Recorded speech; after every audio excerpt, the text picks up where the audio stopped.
শিক্ষার্থীবৃন্দ, আসসালামু আলাইকুম। আমি মোহাম্মদ মতিউর রহমান খান, সহকারী অধ্যাপক, অর্থনীতি বিভাগ, তেঁতুলিয়া সরকারি কলেজ, তেঁতুলিয়া, পঞ্চগড়। প্রিয় শিক্ষার্থীবৃন্দ, আমার এই অনলাইন ক্লাসে তোমাদের স্বাগত। আমি আজ অর্থনীতি দ্বিতীয় পত্রের 6ষ্ঠ অধ্যায়ের অর্থায়ন সম্পর্কে আলোচনা করব। অর্থায়ন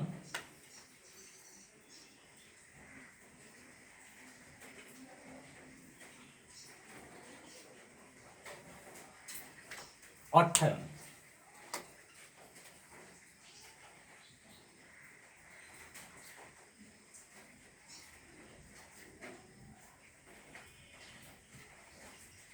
অর্থায়নের ইংরেজি প্রতিশব্দ হল ফিনান্স।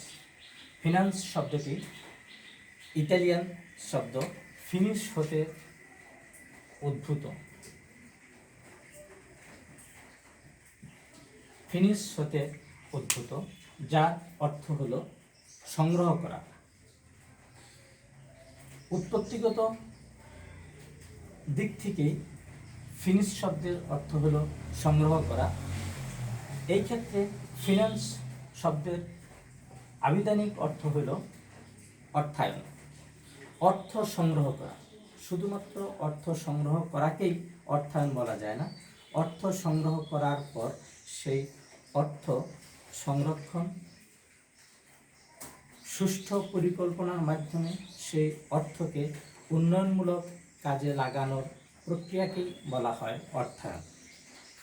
সম্পদ সর্বাধিকরণের লক্ষ্যে সাধারণত অর্থ নিয়ে কর্ম কৌশলগত প্রক্রিয়াকেই বলা হয় অর্থায়ন।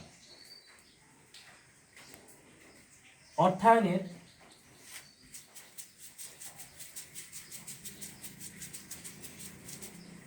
দুটি ভাগ আছে। অর্থায়ন দুই ভাগে ভাগ করা হয়েছে। একটি হলো মালিকানা ভিত্তিক,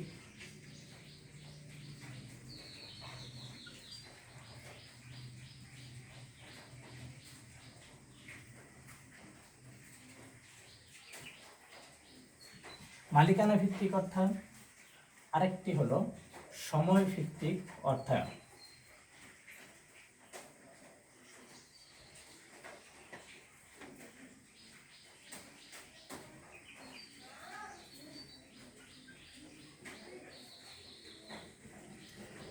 মালিকানা ভিত্তিক অর্থায়ন, আরেকটি হলো সময় ভিত্তিক অর্থায়ন। মালিকানা ভিত্তিক অর্থায়নকে আবার দুই ভাগে ভাগ করা হয়েছে।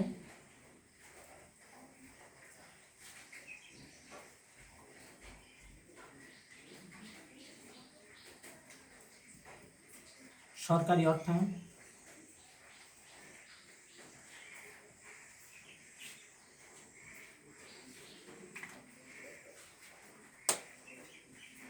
একটি হলো সরকারি অর্থায়ন, আরেকটি হলো বেসরকারি অর্থায়ন।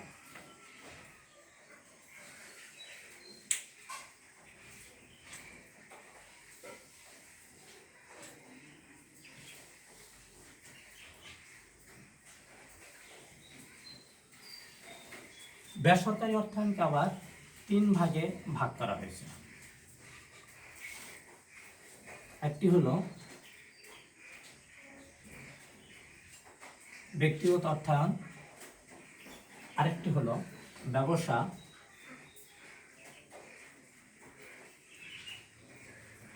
ব্যবসাগত অর্থায়ন,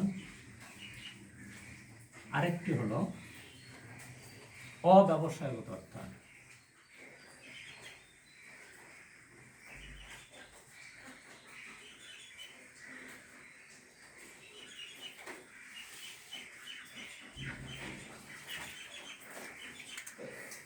প্রথমত আমরা সরকারি অর্থায়ন সম্পর্কে আলোচনা করব। মালিকানা ভিত্তিক অর্থায়নের মধ্যে সরকারি অর্থায়ন সম্পর্কে আলোচনা করব।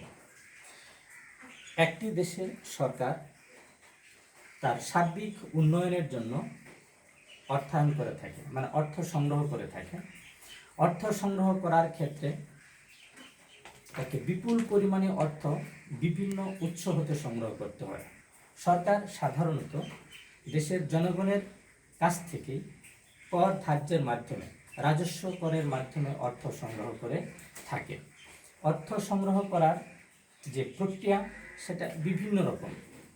কর ধার্য করে থাকে, বিভিন্ন প্রকার বন্ডের মাধ্যমে সরকার অর্থ সংগ্রহ করে থাকে এবং বিভিন্ন বৈদেশিক সাহায্য সংস্থা থেকেও অর্থ সংগ্রহ করে থাকে।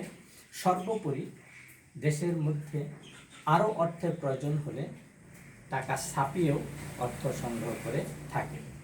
সরকারি অর্থ সংগ্রহ করার মূল উদ্দেশ্য হল জনগণের মধ্যে সম্পদের বৈষম্যতা দূর করা, সুষম বন্টন করা এবং অর্থনৈতিক উন্নয়ন করে জনগণের কল্যাণ সাধন করা সরকারি অর্থায়নের মূল উদ্দেশ্য। বেসরকারি অর্থায়ন তিন প্রকার: ব্যক্তিগত অর্থায়ন, ব্যবসায়গত অর্থায়ন এবং অব্যবসায়গত অর্থায়ন। ব্যক্তিগত অর্থায়ন সাধারণত আমরা জানি ব্যক্তি তার নিজের কল্যাণের জন্য প্রচুর পরিমাণে অর্থ সংগ্রহ করে, কারণ সর্বোচ্চ মুনাফা অর্জনের জন্য ব্যক্তি অর্থ সংগ্রহ করে, যা তার নিজের কল্যাণের জন্যই ব্যয় করে থাকে। ব্যবসায়গত অর্থায়ন, ব্যবসায়গত অর্থায়ন ব্যবসায়ীরা সাধারণত সর্বোচ্চ মুনাফা অর্জনের উদ্দেশ্যে তারা সংগ্রহ করে থাকে, যেটা তাদের ব্যক্তিগত কাজে ব্যবহার করে এবং ব্যবসার বিভিন্ন দিক উন্নয়নের জন্য তারা সে অর্থ ব্যয় করে থাকে। এক্ষেত্রে একটি কথা বলে রাখি, ব্যবসায়ের ক্ষেত্রে সাধারণত দেখা যায় যে বৈধ এবং অবৈধ দুইভাবেই ব্যবসায়ীরা অর্থ সংগ্রহ করে থাকে। আমরা সাধারণত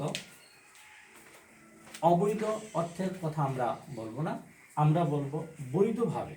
বৈধভাবে কোনো ব্যবসায়ী তার সর্বোচ্চ মুনাফা অর্জনের জন্য যে অর্থ সংগ্রহ করে থাকে সেটা তার নিজের কাজের জন্যই ব্যয় করে থাকে।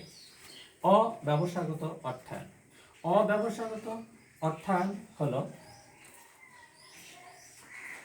প্রত্যেকটা দেশেই অর্থনৈতিক উন্নয়নের ক্ষেত্রে আমরা দেখতে পাই যে প্রত্যেকটা দেশেই এই অব্যবসায়গত অর্থায়ন করে থাকে। এখানে মুনাফা অর্জনের কোনো উদ্দেশ্য থাকে না, এখানে একমাত্র উদ্দেশ্য থাকে জনকল্যাণমূলক, জনগণের উন্নয়নের জন্য তারা এই অর্থ ব্যয় করে থাকে। একটি মাত্র প্রতিষ্ঠান যেটা অব্যবসায় অর্থায়ন, এই অর্থায়নের মাধ্যমে দুঃস্থ জনগণের মাঝে, দুঃস্থ শিক্ষার্থীদের মাঝে এবং এতিম বাচ্চাদের মাঝে এই অর্থ ব্যয় করা হয়। সাধারণত বিভিন্ন এতিমখানায়, বিভিন্ন সমাজ কল্যাণমূলক প্রতিষ্ঠানে এই অর্থগুলো ব্যয় করা হয়ে থাকে। এখানে মুনাফার কোনো উদ্দেশ্য থাকে না। এখন আমরা দেখব সময়ভিত্তিক অর্থায়ন।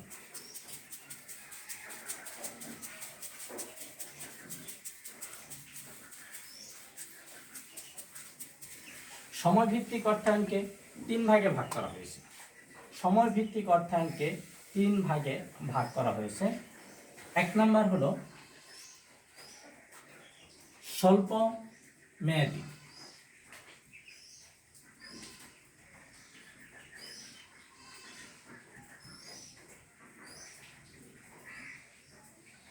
স্বল্প মেয়াদী অর্থায়ন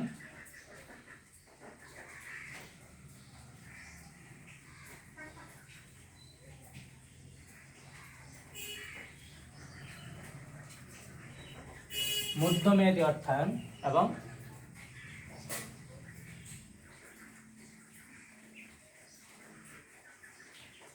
দীর্ঘমেয়াদী অর্থায়ন। সময়ভিত্তিক অর্থায়নকে তিন ভাগে ভাগ করা হয়েছে: স্বল্পমেয়াদী অর্থায়ন, মধ্যমেয়াদী অর্থায়ন এবং দীর্ঘমেয়াদী অর্থায়ন। স্বল্পমেয়াদী অর্থায়ন, স্বল্পমেয়াদী অর্থায়ন হলো 1 বছর বা তার কম সময়ের মধ্যে যে অর্থ সংগ্রহ করা হয় সেটাকে বলা হয় স্বল্পমেয়াদী অর্থায়ন। স্বল্পমেয়াদী অর্থায়ন এত অল্প সময়ের জন্য করা হয় যে সময় এই অর্থ বেশি সময়ের জন্য সংগ্রহ করা সম্ভব হয় না, যার জন্য স্বল্পমেয়াদী অর্থ সংগ্রহণ করে সেই কাজ সম্পন্ন করা হয়। মধ্যমেয়াদী অর্থায়ন হলো 1 বছর থেকে 7 বা 10 বছর পর্যন্ত মেয়াদী যে অর্থায়ন, সেটাকে বলা হয় মধ্যমেয়াদী অর্থায়ন। দীর্ঘমেয়াদী অর্থায়ন করতে গেলে যে সমস্ত সমস্যায় উপনীত হতে হয়, সেই সমস্ত সমস্যা থেকে রেহাই পাওয়ার জন্য মধ্যমেয়াদী অর্থায়ন করা হয়ে থাকে। স্বল্প সময়ের জন্য 7 থেকে 10 বছরের মধ্যে যে অর্থায়ন করা হয়, সেটাকে বলা হয় মধ্যমেয়াদী অর্থায়ন। দীর্ঘমেয়াদী অর্থায়ন 7 থেকে 10 থেকে 20 বা 25 বছর মেয়াদী অর্থায়নকে দীর্ঘমেয়াদী অর্থায়ন বলা হয়। দীর্ঘমেয়াদী অর্থায়নে সাধারণত যে অর্থ সংগ্রহ করা হয়, সেই অর্থের মাধ্যমে বড় বড় প্রকল্পের কাজ করা হয়। কোনো বড় মিল কলকারখানা তৈরির জন্য, কোনো বড় বাঁধ নির্মাণের জন্য, সমাজের উন্নয়নের জন্য যে সমস্ত ক্ষেত্রে প্রচুর অর্থের প্রয়োজন হয়, সেই ক্ষেত্রগুলোতে দীর্ঘমেয়াদী অর্থের মাধ্যমে সেই সমস্যার সমাধান করা হয়। সাধারণত বড় বড় প্রকল্পের জন্য এই দীর্ঘমেয়াদী অর্থায়ন করা হয়ে থাকে, অথবা কোনো স্থায়ী সম্পত্তি ক্রয়ের জন্য, কোনো স্থায়ী বাঁধ নির্মাণের জন্য, কোনো স্থায়ী কোনো প্রকল্প তৈরি করার জন্য এই দীর্ঘমেয়াদী অর্থায়ন করা হয়ে থাকে। আজ আমরা দেখলাম অর্থায়ন। তাহলে প্রিয় শিক্ষার্থী বৃন্দ, তোমরা বুঝতে পারছো যে আমরা অর্থায়নের যে 2টা দিক দেখলাম, একটা হলো মালিকানা ভিত্তিক অর্থায়ন, আর একটা হলো সময় ভিত্তিক অর্থায়ন। মালিকানা ভিত্তিক অর্থায়নকে আমরা 2 ভাগে ভাগ দেখেছি। একটা দেখেছিলাম সরকারি, আর একটা দেখেছিলাম বেসরকারি। বেসরকারিকে আবার 3 ভাগে ভাগ করা হয়েছিল। বেসরকারিকে 3 ভাগে ভাগ করা হয়েছিল। একটা ছিল ব্যক্তিগত, আরেকটা ছিল ব্যবসায়ী, আরেকটা ছিল অব্যবসায়ী অর্থায়ন। আর সময়ভিত্তিক অর্থায়নকে 3 ভাগে ভাগ করা হয়েছে: স্বল্পমেয়াদী অর্থায়ন, মধ্যমেয়াদী অর্থায়ন এবং দীর্ঘমেয়াদী অর্থায়ন। সুপ্রিয় শিক্ষার্থীবৃন্দ, আমরা অর্থায়ন সম্পর্কে যতটুকু আলোচনা করলাম, এতে করে তোমরা নিশ্চয়ই বুঝতে পেরেছ অর্থায়ন জিনিসটা কি এবং কিভাবে অর্থটাকে সংগ্রহ করা হয়, এবং সেই অর্থটা কিভাবে একটা নিয়মের মাধ্যমে সেটাকে বিভিন্ন উন্নয়নমূলক কাজে ব্যয় করা হয়, সেটা হোক ব্যক্তিগত পর্যায়ে অথবা সরকারি পর্যায়ে। ঠিক আছে? তাহলে আজ আমরা এ পর্যন্তই শেষ করছি। সুপ্রিয় শিক্ষার্থীবৃন্দ, তোমরা ঘরে থাকো, পড়ালেখা নিয়ে ব্যস্ত থাকো এবং সুস্থ থাকো, এই কামনাই আজ এ পর্যন্তই। ধন্যবাদ।